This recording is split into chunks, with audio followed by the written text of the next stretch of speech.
Della Amanda Putri, warga Kampung Cariu, Desa Cariu, Kecamatan Cariu, Kabupaten Bogor, Jawa Barat, kaget menemukan bayi yang telah meninggal dunia di mobilnya. Bayi berjenis kelamin laki-laki itu diletakkan di atas kap mesin mobilnya pada Kamis 4 Juli 2024. Bayi yang ditemukan di atas kaca mesin mobil itu berada di tempat parkir rumah salah satu warga bernama Ijah sekitar pukul 8:15 waktu Indonesia Barat. Kapolsek Cariu Kompol Denden Sukmara mengatakan bayi tersebut ditemukan telah meninggal dunia. Saat ditemukan, bayi malang itu dalam keadaan terbungkus kain hitam. Dr. Della Amanda Putri menemukan bayi tersebut ketika akan masuk ke dalam mobilnya. Denden menegaskan kasus ini sedang dalam penyelidikan lebih lanjut. Pihaknya telah melakukan olah tempat kejadian perkara dan menginterogasi saksi-saksi dan mengumpulkan barang bukti untuk menemukan pelaku yang bertanggung jawab atas kejadian ini. Pelaku pembuang bayi akan dijerat pasal 305 KUHP tentang tindak pidana membuang anak.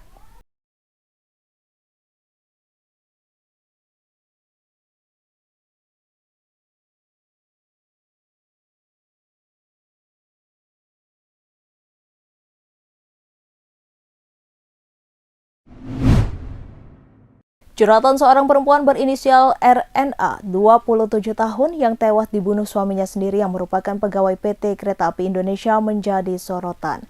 RNA yang tengah hamil 2 bulan tewas di tangan suaminya sendiri, AAW, 26 tahun. Kejadian yang terjadi pada Minggu 30 Juni 2024 ini menjadi hari yang naas bagi ibu satu anak tersebut. Sebelum ditemukan tewas terkapar di dalam rumah kontrakannya di Jalan Asoka 4 RT 7 RW 4 Kelurahan Cipinang, Kecamatan Pulau Gadung, Jakarta Timur, RNA mengunggah sebuah curhatan di media sosial. Curhatan tersebut mengarah pada persoalan rumah tangga. Namun siapa sangka curhatan itu kini menjadi sorotan publik. Curhatan itu ada dalam highlight akun Instagramnya yang diakhiri dengan emoji hati. Diunggah pada 1 Agustus 2023, korban bercerita soal kesempatan kedua di dalam hubungan rumah tangganya. Belakangan terungkap Andika adalah seorang duda. Ia telah pernah menikah dengan perempuan lain namun cerai. Adapun perceraian diduga karena Andika juga kerap melakukan KDRT terhadap mantan istrinya. Hubungan pernikahan yang telah dikaruniai seorang anak perempuan berusia 4 tahun itu pun berakhir. Hanya saja kala itu mantan istri Andika tidak melaporkan kasus KDRT ke pihak kepolisian, sehingga pelaku tidak diproses secara hukum pidana atas ulah penganiayaan tersebut. Lantaran memiliki riwayat melakukan KDRT, penyidik unit PPA Satreskrim Polres Metro Jakarta Timur akan melakukan pemeriksaan kejiwaan terhadap Andika untuk keperluan penyidikan. Hal itu disampaikan oleh Kapolres Metro Jakarta Timur Kombes Nicholas Ari Lilipali pada Selasa 2 Juli 2024. Namun kejadian KDRT juga terulang kepada istri barunya RNA. Ia bahkan terlihat tidak menyesali perbuatannya telah membunuh sang istri. Pasalnya, Andika telah berbaring di atas kasur dekat jasad istrinya yang terkapar. Namun sikapnya berubah usai ditetapkan sebagai tersangka. Pegawai tetap di PT Kereta Api Indonesia itu menyampaikan permintaan maaf telah membunuh istrinya hanya karena motif cemburu menuduh RNA telah dihamili pria lain. Korban asusila berinisial CAT meminta Hasyim Asyari memeriksa kesehatan pasca melakukan hubungan badan. Lantas inilah reaksi mantan Ketua KPU saat diminta untuk melakukan cek kesehatan. Dikutip dari Tribunnews.com, reaksi Hasyim Asyari diungkapkan oleh Majelis Dewan Kehormatan Penyelenggara Pemilu atau DKPP. Dalam sidang tersebut, terungkap CAT mengalami gangguan kesehatan fisik seusai 1 minggu sebelumnya melakukan hubungan badan dengan Hasyim Asyari. Adapun CAT periksa kesehatan ke dokter umum pada 18 Oktober 2023 lantaran mengalami gejala. Lantas CAT menghubungi Hasyim melalui pesan WhatsApp pada 31 Oktober 2023 silam. Pesan itu berupa permintaan agar Hasyim memeriksa kesehatan sebagaimana dianjurkan oleh dokter. Tak berhenti di situ, Hasyim Asyari mengirimkan hasil pemeriksaan kesehatannya yang telah dilakukan di Indonesia. Sebagai aksi balas dendam, Hizbullah meluncurkan setidaknya 200 roket ke wilayah Israel Utara pada Kamis 4 Juli. Serangan itu mengakibatkan Iron Dome Israel jebol hingga Galilea terbakar membara. Bahkan dilaporkan 2 pasukan pertahanan Israel tewas. Inilah penampakan Israel Utara diselimuti kobaran api.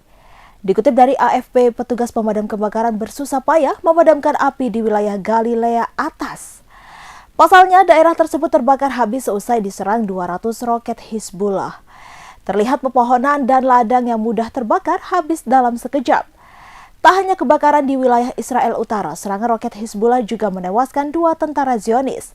Adapun 2 tentara IDF itu diantaranya Wakil Komandan Kompi Unit 8679 Itai Gala 38 tahun dan Eyal Mimran 20 tahun. IDF juga mengklaim serangan Hizbullah mengakibatkan sejumlah tentara Israel terluka di Golan. Oleh sebab itu, helikopter Israel sibuk mengevakuasi tentara Israel ke rumah sakit Rambam di Haifa dan pusat medis Ziv. Kondisi terkini Sandra Dewi dan Harvey Mois, pasangan suami istri yang terpaksa tinggal berjauhan. Dikutip dari tribuntimur.com pada Jumat 5 Juli 2024, pengacara beber kondisi Sandra Dewi dan Harvey Mois saat tak lagi seranjang seperti sebelumnya. Sudah 3 bulan Sandra Dewi dan Harvey Mois terpisah lantaran terlibat kasus korupsi timah. Sang pengacara pun membeberkan kondisi Sandra Dewi dan Harvey Mois. Harvey Mois diketahui terlibat dalam kasus korupsi PT Timah dan telah ditetapkan sebagai tersangka. Suami dari Sandra Dewi itu kemudian harus menjalani masa tahanan sebelum disidangkan. Kondisi Sandra Dewi kemudian diungkap oleh kuasa hukum sang suami, Haris Arthur, di mana istri kliennya itu dalam keadaan sehat meskipun tak bersama sang suami. Begitupun Harvey Mois yang menurut Haris dalam keadaan sehat. Lebih lanjut, hubungan rumah tangga Sandra Dewi dengan Harvey Mois pun masih berjalan baik di tengah kasus korupsi PT Timah. Pemirsa, seorang aparatur sipil negara atau ASN, wanita digerebek suaminya saat kedapatan bersama pria rekan kerjanya di sebuah perumahan Gria Dahayu, Desa Sambiroto, Kecamatan Soko, Kabupaten Mojokerto, Jawa Timur. Penggerebekan pasangan selingkuh ini terjadi di sebuah rumah kosong pada Selasa 2 Juli 2024 sekira pukul 4 sore waktu Indonesia Barat.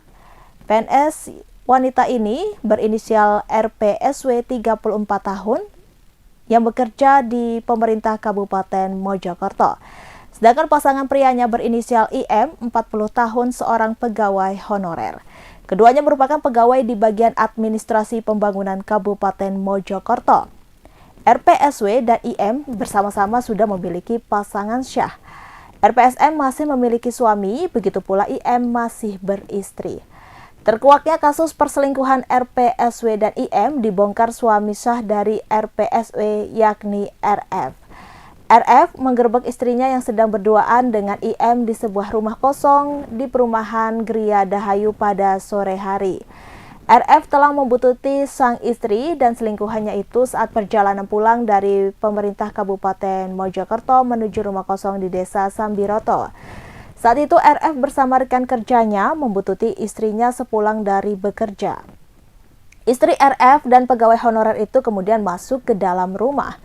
Beberapa saat kemudian, RF menyusul masuk kemudian mendobrak pintu rumah tersebut. Saat mendobrak pintu itu, RF terkejut karena mendapati istrinya berbuat tak senonoh di dalam kamar dengan pria lain yang telah beristri. Berdasarkan keterangan saksi, keduanya masuk ke perumahan sekira pukul 3 sore waktu Indonesia Barat, sedangkan proses penggerbekan sekitar pukul 4 sore waktu Indonesia Barat. Terduga pelaku saat itu masih mengenakan seragam ASN bersama pria diduga pasangan selingkuhan dibawa ke Balai Desa Sambiroto. Saat berada di Balai Desa itu, Farid mengatakan upaya mediasi sudah dilakukan untuk menyelesaikan permasalahan yang melibatkan keluarga dari kedua belah pihak. Namun mediasi yang dilakukan itu tak ditemukan jalan keluarnya sehingga kasus dilimpahkan ke unit PPA Satreskrim Polres Mojokerto. Pasca peristiwa ini, Inspektorat Pemerintah Kabupaten Mojokerto langsung melakukan penyelidikan dengan memanggil 7 saksi. Inspektur Pemerintah Kabupaten Mojokerto, Puji Widodo menuturkan, 7 saksi yang diperiksa diantaranya pejabat Pemerintah Kabupaten Mojokerto hingga keluarga kedua belah pihak. Adapun hal ini untuk memastikan kebenaran dan memperkuat bukti-bukti adanya pelanggaran disiplin dan kode etik ASN atau tak dilakukan oleh RPSW dan IM.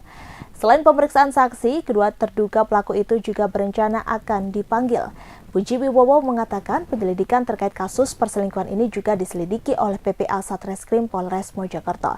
Kendati demikian, dia menegaskan pemeriksaan di inspektorat tetap dilakukan.